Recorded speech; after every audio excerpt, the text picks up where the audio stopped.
বন্ধুরা আজ চলে এলাম একটা রেসিপি নিয়ে। আজ বানাবো চিকেন স্ন্যাক্সের একটা রেসিপি। তো শীত প্রায় শেষের দিকে, তাই আমি আজ বানাবো ধনেপাতা চিকেন পকোড়া। ধনেপাতা চিকেন পকোড়ানোর জন্য আমি এখানে 500 গ্রাম চিকেন নিয়েছি। চিকেনগুলো চিকেন পকোড়া যেমন পিস করে সেরকম পিস করে নিয়েছি। আর এখানে ধনেপাতা আর কাঁচা লঙ্কা নিয়েছি। তো তার আগে প্রথমে আমি এই চিকেনের মধ্যে নুন দিয়ে দেবো আর দিয়ে দেবো একটু লেবুর রস।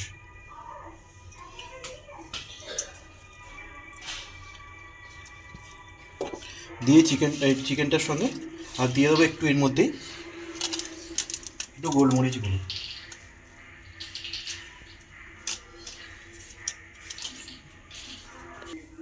এবার এইগুলো একটু ভালো করে আমি একে মেখে নেব। মেখে নিয়েছি। এদিকে আমি ধনেপাতা নিয়েছি, এই ধনেপাতাগুলো এর মধ্যে দিয়ে দেবো। দিয়ে একটা পেস্ট করে নেবো। ধনেপাতা আর কাঁচা লঙ্কা, দুটো কাঁচা লঙ্কা দিচ্ছি, ঝালটা বেশি দিইনি। এগুলো একটা পেস্ট করে নেবো।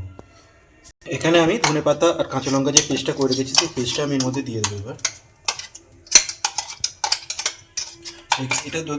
এটা আমার ধনেপাতা চিকেন পকোড়া করছি, তো ধনেপাতাটা আমার একটু বেশি লাগে, সেটা বেশি দিয়েছি পেস্টটা।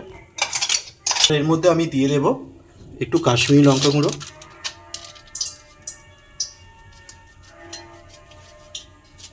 কালারের জন্য, চিলি সস, এটা অপশনাল, তোমরা চাইলে দিতেও পারো না দিতেও পারো। একটু টমেটো সস,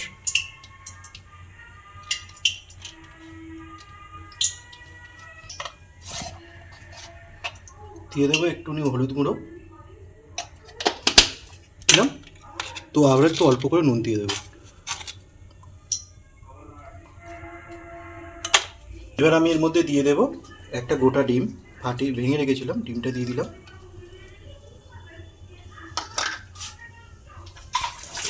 একটু কর্নফ্লাওয়ার,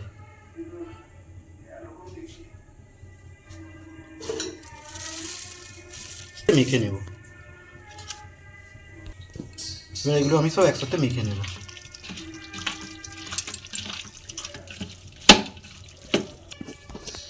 এটা আমি ভালোভাবে মেখে নিয়েছি। এবার আমি 10 মিনিটের জন্য রেস্টে রেখে দেবো। 10 মিনিট পরে আমি ফিরে এলাম। এখানে নিয়ে চলে এলাম। এখানে ভাজার জন্য আমি তেলটাও বসিয়ে দিয়েছি। তেলটা আমার গরম হয়ে গেছে।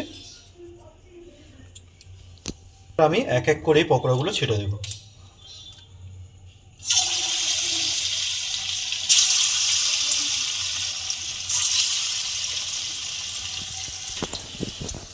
এই পকোড়াগুলো আমার লাল লাল করে ভাজা হয়ে গেছে, আমি তুলে নিচ্ছি। তো বন্ধুরা, আমি এখানে আদা রসুন বাটাটা দিয়েছিলাম, তোমাদের ভিডিওতে দেখাতে পারিনি, তোমরা একটু আদা রসুন বাটা দিয়ে দেবে।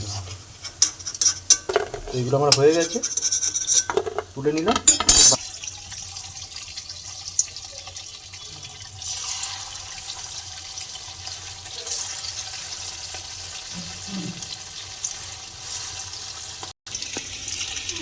এই পকোড়াগুলো আমার ভাজা হয়ে গেছে, এগুলো আমি তুলে নিচ্ছি।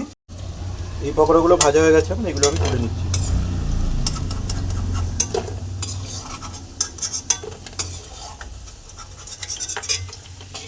এখানে সব পকোড়াগুলো ভাজা হয়ে গেছে। এবার আমি উপর থেকে একটু বিট নুন ছড়িয়ে দেবো আর দিয়ে দেবো একটু লেবুর রস।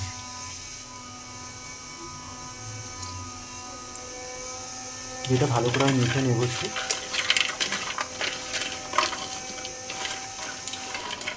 তো এইভাবেই বন্ধুরা আমি বানিয়ে নিলাম ধনিয়া পাতা চিকেন পকোড়া। ধনেপাতা দিয়ে চিকেন পকোড়া সন্ধ্যাবেলা, ধনেপাতা পায় শেষের পথে। এইভাবে করে দেখো বন্ধুরা, চিকেন পকোড়া খেতে খুব ভালো লাগে। তো দেখা হবে অন্য কোনো রেসিপি বা অন্য কোনো ব্লগে। তো আজকের মতো টাটা।